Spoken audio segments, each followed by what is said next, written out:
kebanyakan. Alhamdulillah. Udah lama. Mana aja?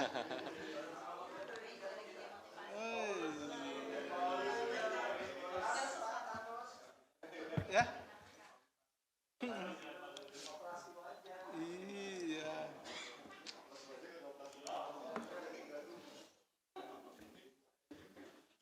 Garuda TV udah lama. Kita mulai, Pak. Ya, ya.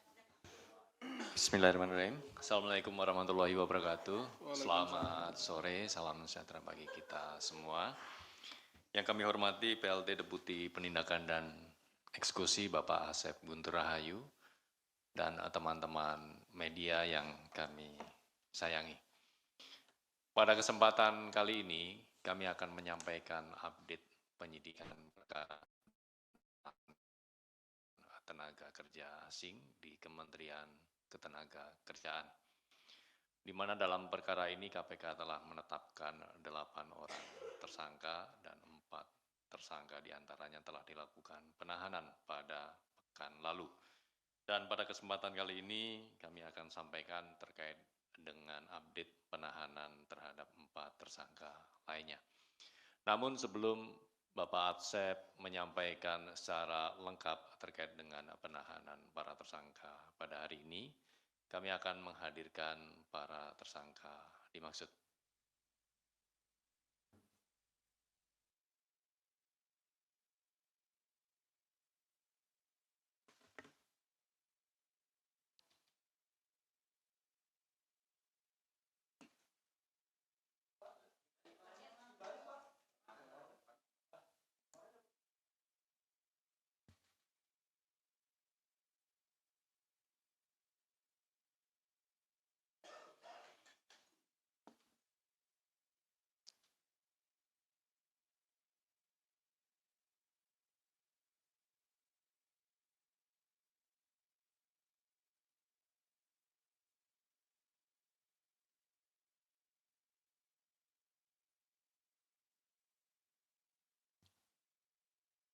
Cukup, teman-teman? Baik, terima kasih. Silakan untuk bisa kembali.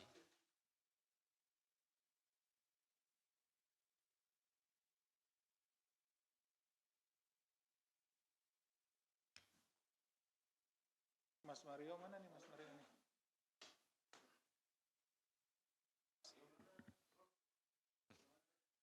Baik, teman-teman, terima kasih.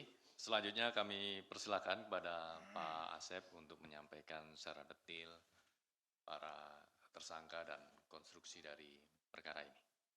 Baik, terima kasih Mas Jubir. Bismillahirrahmanirrahim. Assalamualaikum warahmatullahi wabarakatuh. Selamat sore dan salam sejahtera bagi kita sekalian. Yang saya hormati Mas Jubir, yang saya hormati, saya cintai dan saya banggakan rekan-rekan jurnalis yang hadir pada sore hari ini. Pada kesempatan ini, izinkan saya membacakan beberapa poin terkait dengan penahanan tersangka dugaan tindak pidana korupsi, pemerasan dan penerimaan gratifikasi terkait pengurusan rencana penggunaan tenaga kerja asing RPTKA di Kementerian Ketenagakerjaan. Ini adalah yang kedua atau lanjutan, karena sebelumnya minggu lalu kalau tidak salah juga kami melakukan penahanan. Di waktu itu ada 4 tersangka dan juga rekan-rekan menanyakan yang 4 lagi kapan, karena kami sudah mengumumkan bahwa tersangkanya ada 8. Nah, ini hari ini kita umumkan untuk yang 4 berikutnya. Setelah ditemukan kecukupan bukti dalam proses penyidikan, KPK kembali melakukan penahanan terhadap 4 tersangka dari total 8 tersangka yang telah ditetapkan pada tanggal 5 Juni 2025. Sebelumnya pada tanggal 17 Juli 2025, KPK telah lebih dulu menahan 4 tersangka lainnya. Sementara 4 tersangka yang ditahan pada hari ini yaitu GTW, selaku Kepala Subdirektorat Maritim dan Pertanian, Direktorat Jenderal Pembinaan Penempatan Tenaga Kerja dan Perluasan Kesempatan Kerja tahun 2019 sampai dengan 2021. Pejabat Pembuat Komitmen atau PPK Pengendalian Penggunaan Tenaga Kerja Asing PPTKA tahun 2019 sampai dengan 2024, serta Koordinator Bidang Analisis dan Pengendalian Tenaga Kerja Asing Direktorat Pengendalian Penggunaan Tenaga Kerja Asing Kementerian Ketenagakerjaan tahun 2021 sampai dengan 2025. Jadi ada 3 jabatan yang diemban oleh Saudara GTW periode 2019 sampai dengan 2020. Selanjutnya PCW, JMS, dan ALF, ya 3 lainnya. Yang ketiganya merupakan staf pada Direktorat Pengendalian Penggunaan Tenaga Kerja Asing PPTKA pada Direktorat Jenderal Pembinaan Penempatan Tenaga Kerja dan Perluasan Kesempatan Kerja Binapenta dan PKK Kementerian Ketenagakerjaan tahun 2019 sampai dengan 2024. KPK selanjutnya melakukan penahanan terhadap 4 tersangka untuk 20 hari pertama, terhitung sejak tanggal 24 Juli 2025 hari ini, sampai dengan tanggal 12 Agustus 2025. Penahanan dilakukan di Rutan Cabang Gedung Merah Putih KPK.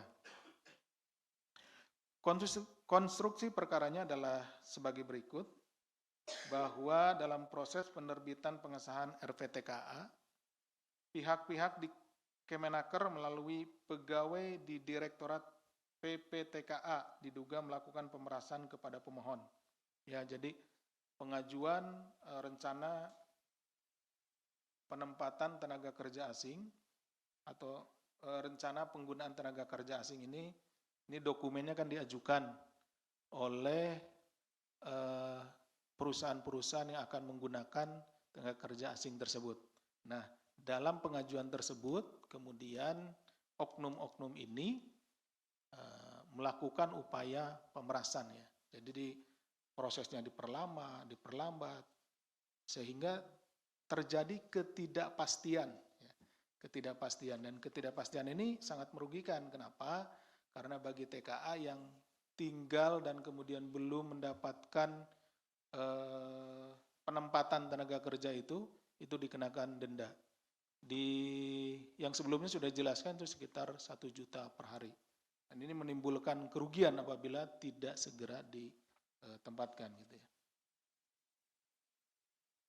Bahwa tersangka PCW, ALF, JMS selaku verifikator di Direktorat PPTKA meminta sejumlah uang kepada pemohon agar dokumen RPTKA disetujui dan diterbitkan.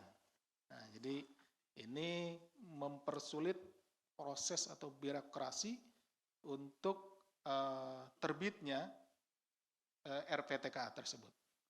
Adapun permintaan uang dilakukan dengan modus sebagai berikut. Dalam proses permohonan RPTKA secara online oleh pemohon, PCW, ALF, dan JMS selaku verifikator memberitahukan kekurangan berkas melalui WhatsApp. Nah, seharusnya kalau secara online, ya, secara online itu ya di aplikasinya sendiri, gitu ya. Kurangnya apa atau sudah lengkap dan bagaimana di aplikasinya sendiri. Tapi ini diberitahunya melalui WhatsApp. Jadi antara orang-orang tersebut, oknum kepada para pengguna atau yang mengajukan, ya, seperti itu. Sehingga orang yang tidak diberikan WhatsApp atau tidak diberitahu, gitu, akhirnya menunggu-nunggu seperti itu. Nah, kalau seharusnya di aplikasinya langsung, gitu ya, seperti itu.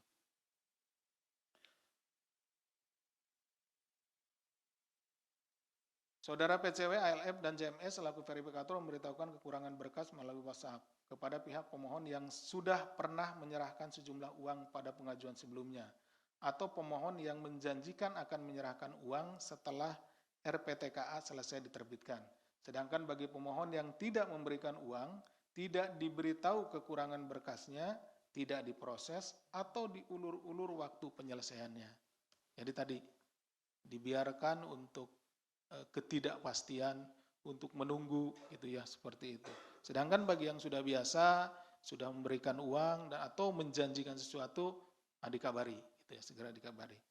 Kemudian pemohon yang tidak diproses akan mendatangi kantor Kemenaker dan bertemu dengan petugas. Ya karena dia tidak diberitahu melalui WhatsApp tersebut, akhirnya orangnya kan datang kembali gitu, nyusul ya. Nyusul datang face to face menanyakan. Nah, pada saat itulah ya pada pertemuan tersebut, nih oknum-oknum ini menawarkan bantuan untuk mempercepat proses pengesahan RPTKA dengan meminta sejumlah uang. Setelah diperoleh kesepakatan, maka oknum ini kemudian menyerahkan nomor rekening tertentu untuk menampung uang dari pemohon. Dalam proses pengajuan RPTKA juga terdapat tahapan wawancara terkait identitas dan pekerjaan TKA yang akan dipekerjakan. Ketiga oknum ini, PCW, ALF, dan JMS tidak memberitahukan jadwal pada pemohon yang tidak memberi uang dan pengurusan RPTKA. Kalau tadi kekurangannya disampaikan melalui WhatsApp, kemudian ada proses yaitu wawancara. Nah, ketika proses wawancara ini sama, tidak diberikan informasi juga kapan wawancaranya itu dilaksanakan. Gitu. Jadi kembali prosesnya itu menghambat, memperlama dan lain-lain sehingga orang itu atau pemohon datang akhirnya ke para oknum ini untuk meminta tolong seperti itu. Bahwa tersangka GTW, PCW, ALF, dan JMS secara aktif menyetorkan uang yang bersumber dari pengajuan RPTKA kepada pihak-pihak lain, yaitu SH, WP, HY, dan DA. Ini yang sudah ditahan pada tanggal 17 ya, yang digunakan untuk keperluan pribadi. Selama periode 2019-2024, jumlah uang yang diterima dari 8 tersangka dan pegawai dalam Direktorat PPTKA yang berasal dari pemohon RPTKA sekurang-kurangnya adalah 53,7 miliar. Jadi dalam periode tersebut, nah uang yang dikumpulkan adalah sekurang-kurangnya 53,7 miliar. Sementara rincian uang yang diterima tersangka GTW, PCW, ALF, dan JMS sebagai berikut. Ini kalau yang 4 sebelumnya sudah disampaikan, nah ini yang 4 lagi. Saudara GTW sekurang-kurangnya 6,3 miliar, saudara PCW sekurang-kurangnya menerima 13,9 miliar, saudara ALF sekurang-kurangnya menerima 1,8 miliar, dan saudara JMS sekurang-kurangnya menerima 1,1 miliar. Bahwa penelusuran aliran uang dan keterlibatan pihak lain dalam perkara ini masih terus dilakukan dalam proses penyidikan. Hingga saat ini para pihak termasuk para tersangka telah mengembalikan uang ke negara melalui rekening penampungan dengan total sekitar atau sebesar 8,61 miliar. Tentu ya, ini rekan-rekan sekurangnya paling tidak sekitar 45, sekian miliar itu sedang kita cek, sedang kita telusuri. Sering saya sampaikan bahwa kita menggunakan metode follow the money, follow the asset, dan lain-lain, ya kita akan lihat apakah nanti uang-uang tersebut dialirkan kemana, diberikan kepada siapa, gitu ya, atau mungkin juga sudah dirubah bentuk, ya, sudah dirubah bentuk, apakah dibelikan aset dan lain-lain, atau juga disembunyikan. Nanti pasti juga rekan-rekan ketahui atau rekan-rekan maklum bahwa kalau itu nanti disembunyikan dan lain-lain gitu ya, menyembunyikan, merubah dan lain-lain itu masuk kategori pada tindak pidana ke TPPU ya. Seperti itu nanti kita juga akan terus gali. Kemudian penyidik telah melakukan penggeledahan di beberapa tempat, yakni di Jabodetabek dan Jawa Timur yang merupakan kantor Kementerian Ketenagakerjaan, rumah para tersangka, rumah pihak terkait, dan kantor para agen pengurusan tenaga kerja asing. Hingga saat ini KPK telah melakukan penyitaan terhadap 14 unit kendaraan yang terdiri dari 11 unit mobil dan 3 unit sepeda motor. Di mana penyitaan 1 unit sepeda motor yang terakhir dilakukan yaitu milik saudara RYT, ex-stafsus Menteri. Dalam perkara ini penyidik juga melakukan penyitaan benda tidak bergerak berupa tanah maupun tanah dan bangunan dari di sejumlah lokasi sebagai berikut. Dari saudara GTW berupa 2 bidang tanah dan bangunan yang berlokasi di Kota Jakarta Selatan seluas 188 meter persegi, serta 2 bidang tanah beserta bangunan dan tumbuh-tumbuhan di atasnya tentunya dengan luas 554 meter persegi di Jakarta Selatan juga.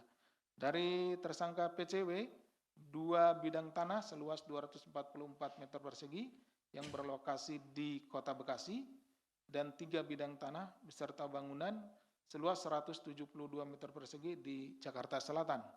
Dari tersangka JMS, ada 9 bidang tanah dengan total luas 20.114 meter persegi yang berlokasi di Karanganyar, Jawa Tengah. Kemudian KPK juga telah melakukan penyitaan beberapa aset tanah bangunan terhadap tersangka lainnya. Atas dugaan perkara tersebut, para tersangka disangkakan telah melanggar pasal 12 huruf E kecil atau pasal 12 B besar Yunto pasal 18 Undang-Undang Republik Indonesia nomor 31 tahun 99 tentang pemberantasan tindak pidana korupsi sebagaimana telah diubah dengan Undang-Undang Republik Indonesia nomor 20 tahun 2001 tentang perubahan atas Undang-Undang Republik Indonesia nomor 31 tahun 99 tentang pemberantasan tindak pidana korupsi. Yunto pasal 55 ayat 1 ke 1 Kitab Undang-Undang Hukum Pidana.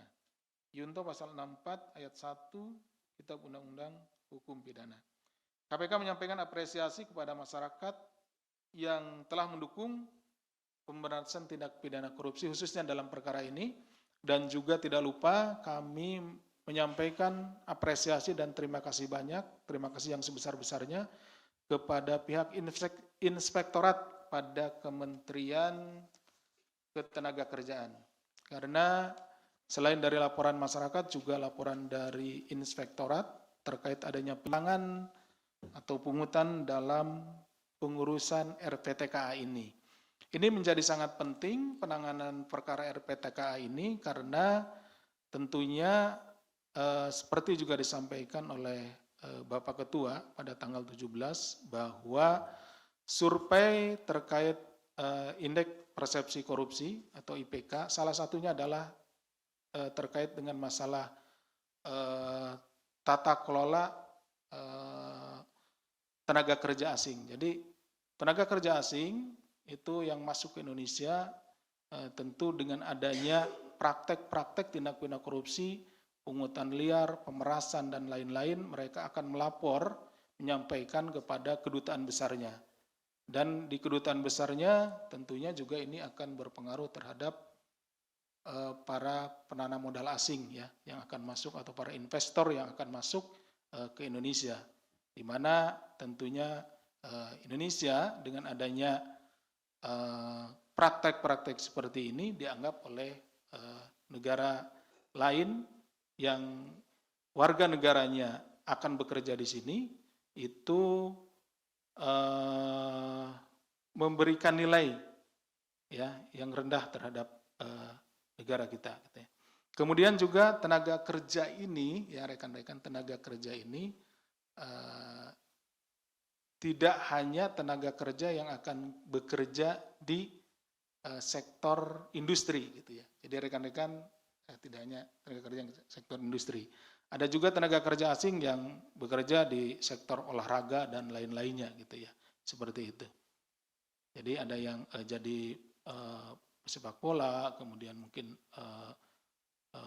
volleyball dan lain-lainnya seperti itu. Jadi tidak hanya di sektor industri. Demikian kami kembalikan kepada Bapak Jubir. Terima kasih. Assalamualaikum warahmatullahi wabarakatuh. Terima kasih kepada Pak Direktur yang telah menyampaikan dan menjelaskan terkait dengan konstruksi perkara dugaan pemerasan dan dugaan gratifikasi dalam pengurusan tenaga kerja asing di Kementerian Ketenagakerjaan.